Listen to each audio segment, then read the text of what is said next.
Hi there. My name is Amanda Gardner. I am the Assistant Director at the Van Vlissingen Center for Career and Professional Development. Today I'm going to talk to you about how to work a virtual career fair to find work.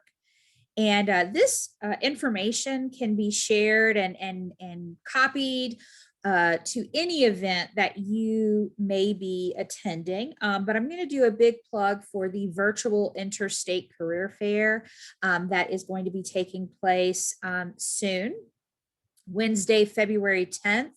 10 a.m. to 4 p.m. So just hope that this information is helpful, and we'll go ahead and get started.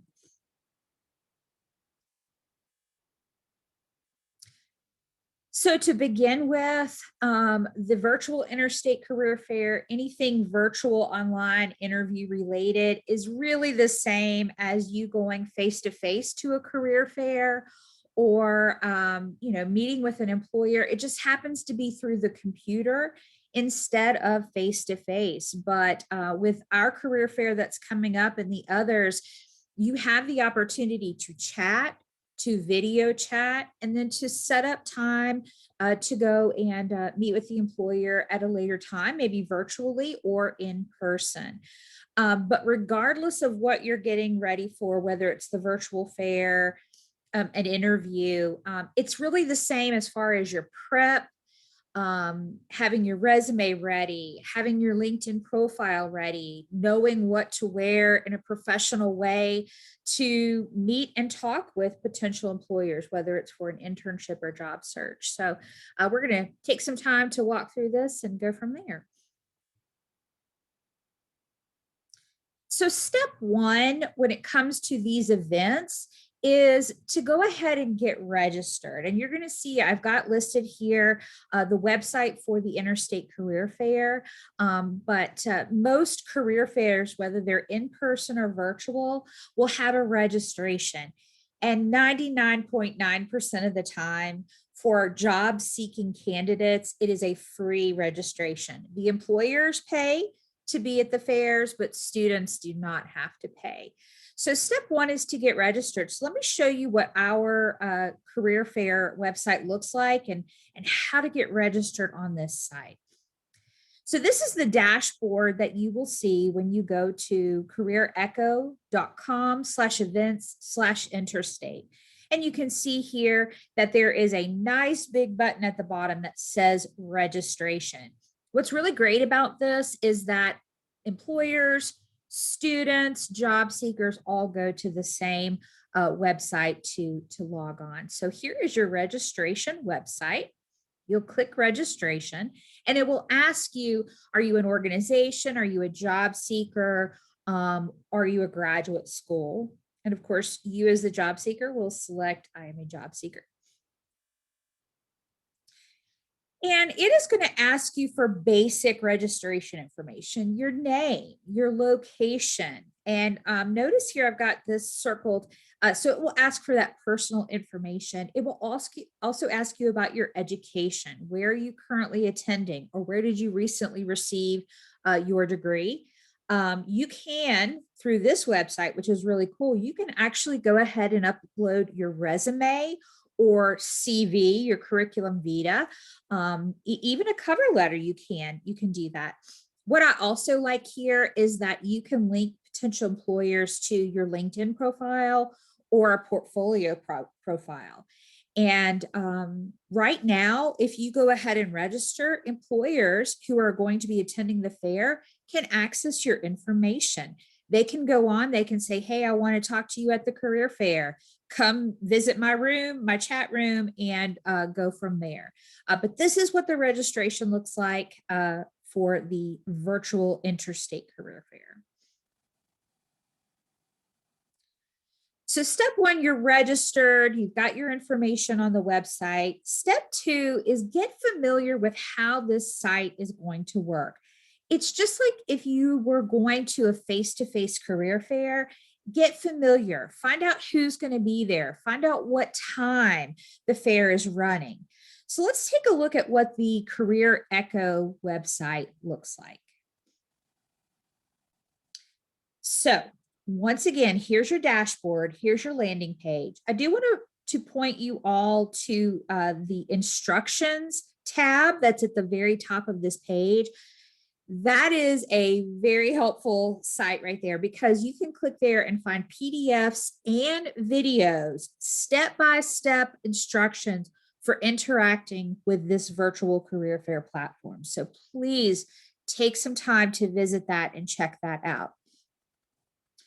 The next thing that you want to take a look at here are the event details and the schedule. So I'm going to show you what those look like via a screenshot. So when you click on event details, this is where you find out who is going to be at the fair, what they're looking for, the type of employment positions they are seeking for. So this is a really helpful location to find out who's going to be there and what they're looking for. You can even tag them as being interested in them so that you can go ahead and start making yourself a list of employers that you want to talk to on the day of the fair. The next button that you can select from your dashboard is the schedule. And this is another very important location on this website. This is where you find out not only the employers, but when their chat rooms are going to be open. So our fair is going to run from 10 a.m. to 4 p.m. Wednesday, February 10th. As you'll see here, and when you hop onto the website, you'll notice that some employers are going to be there the whole time, 10 a.m. to 4 p.m. You can stop in at any time. Others have scheduled times. So they may be meeting with folks from 10 to 2 or 10 to 12 and then 2 to 4. So just check that out and make a game plan for that day as far as how to interact with those employers and when to interact with them. So step one, we registered. Step two, we got familiar with how Career Echo, this virtual career fair, looks and how you interact with it. Step three is really pulling it all together and getting ready for the event. So let's talk about that. And I love this picture right here. This is what the virtual world looks like right now with job searching, interviewing. So you can be professional from the waist up, and from the waist down, you can be in your PJs and nobody will ever know the difference. So once again, what I said earlier, regardless of the virtual career fair, interviewing for a job, applying for internships, there are certain things that you have to have and be ready for. You need to have a resume ready. You need to apply for jobs. So one thing I would suggest is take a look at who's going to be at the fair and then visit their individual website to see, do they have an application? Can I go ahead and apply for the position so that when I'm talking with this employer, I'm on a virtual chat with the employer, I can say, I'm interested in this position and I've actually gone ahead and applied on your website. Super bonus points if you can say, I have already applied for the position. And in a moment, we'll talk about some things that you can do to get ready for the fair, such as practicing interviewing questions, practicing your elevator pitch. Hi, my name is, I'm a senior at Emory and Henry College majoring in psychology, and I'm looking for this type of employment opportunity. So just a little plug there for getting yourself ready when it comes to your documents, your job application, your resumes, so forth and so on. LinkedIn is key, and everything that I have mentioned in this presentation, the Career Center is here to help. So we've got some great information online about how to write a resume, how to have a great LinkedIn profile, how to practice for interviews. But LinkedIn here, I wanted to show you some of our students. They've got great LinkedIn profiles. LinkedIn is free. You can access it at linkedin.com.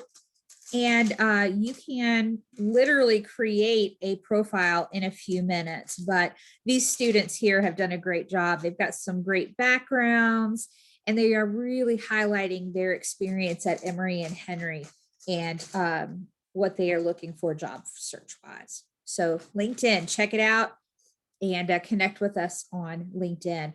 Once again, on these career sites, these virtual career fairs, you can put your LinkedIn profile link into the application process, which I think is a great thing to do.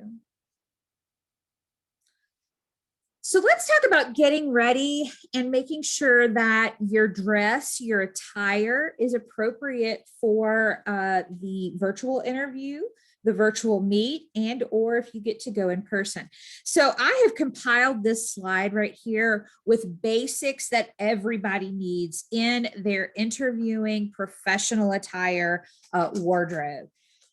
I believe a jacket, a sport jacket, a tailored blazer can go a long way. You can take a basic shirt and pants or skirt and put a jacket on and you are set. You look professional.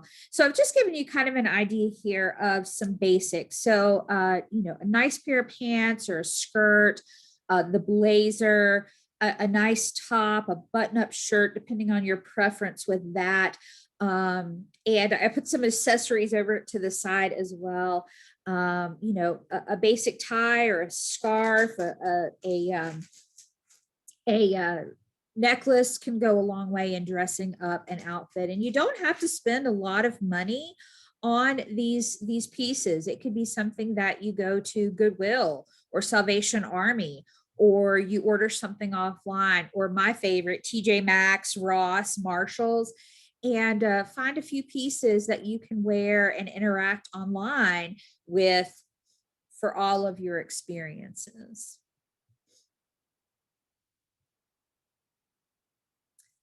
So practicing interview questions and answers, this is a great way for you just to start feeling more comfortable about answering questions that might be posed by a potential employer or graduate school.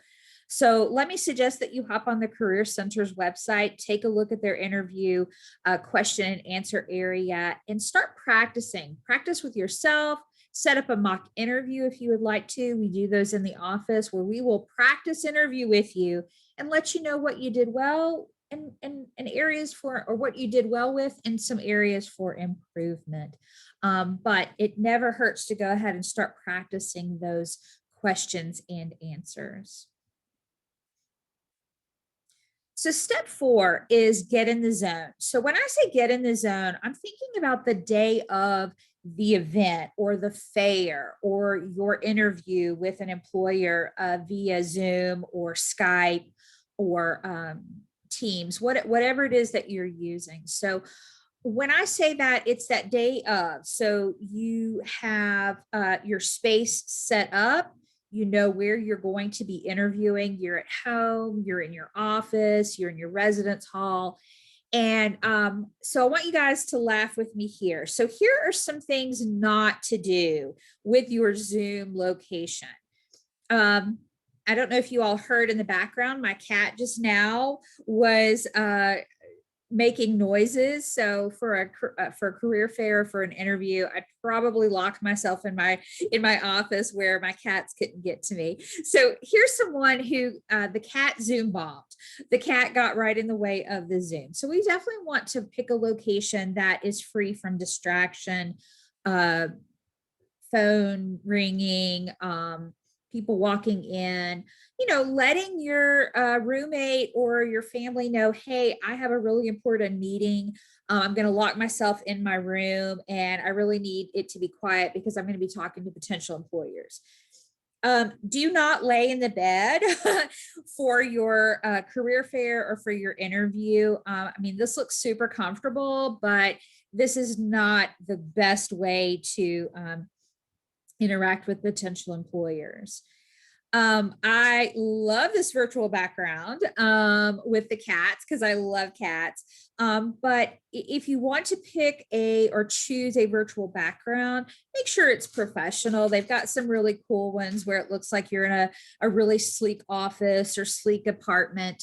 Or just find a blank wall and set your camera so that it is looking at you against the blank wall. And not to leave out my dog lovers, I thought this was precious. So we look a lot different when we are on video than when we are just on the audio call. So had to throw that in.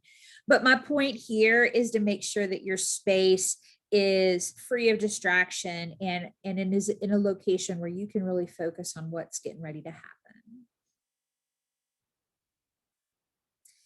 So here's a great setup. You don't have to copy this verbatim, but I really liked this. So notice that the individual is sitting at a desk or a table.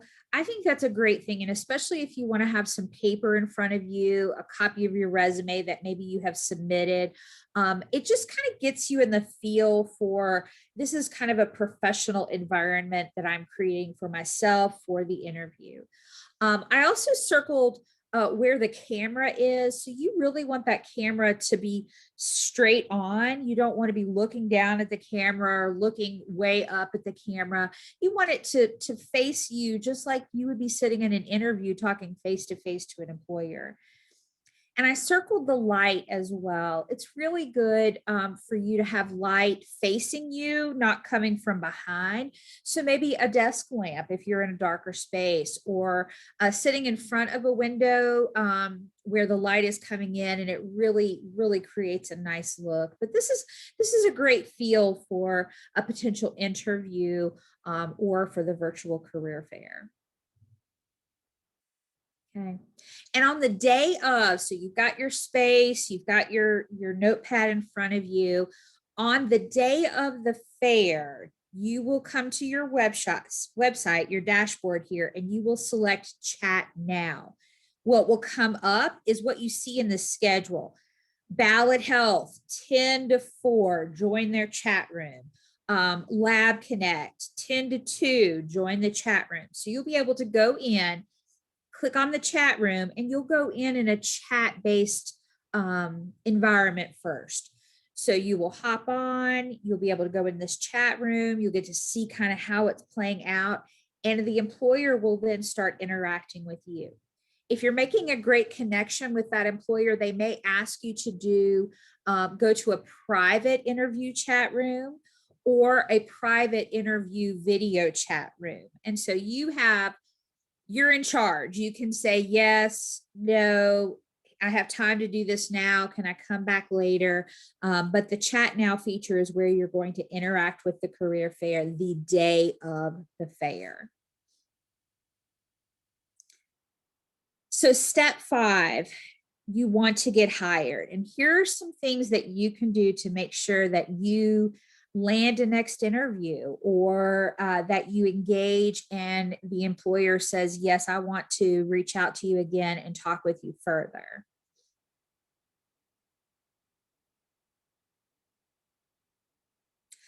So you want to have your elevator pitch ready. So you join the chat room, the employer says hi, and you have a little pitch ready back for them. Hi, my name is Amanda Gardner. I am a senior at Emory and Henry. Very interested in your organization and learning more. Or maybe you get even more specific and say, I'm a psychology major. I'm looking specifically for psychology related internships with your organization. Know the why. When they say, why are you interested in our company or organization? Or why are you interested in this position? Know the why. Be able to answer that. Having done your homework, having researched the employer, you will be able to say, I'm interested because, not just because I need a job or I need an internship. The connect and apply. So what I mean by that is making that connection. So you've had this great chat with the employer. You say, I really feel like this could be a good fit. What's the next thing you need from me? What do I need to do to apply for this position or internship? Just kind of establishing those next steps and making that connection. I truly am interested in this opportunity. And I can't stress the last piece enough, the follow up. Make sure that you get the recruiter, the employer's name, their contact information. It will be available to you on the Career Echo website. But just to show in that chat room that you are truly interested, just say, what's the best way to get in touch with you? And then follow up with them. Send them an email.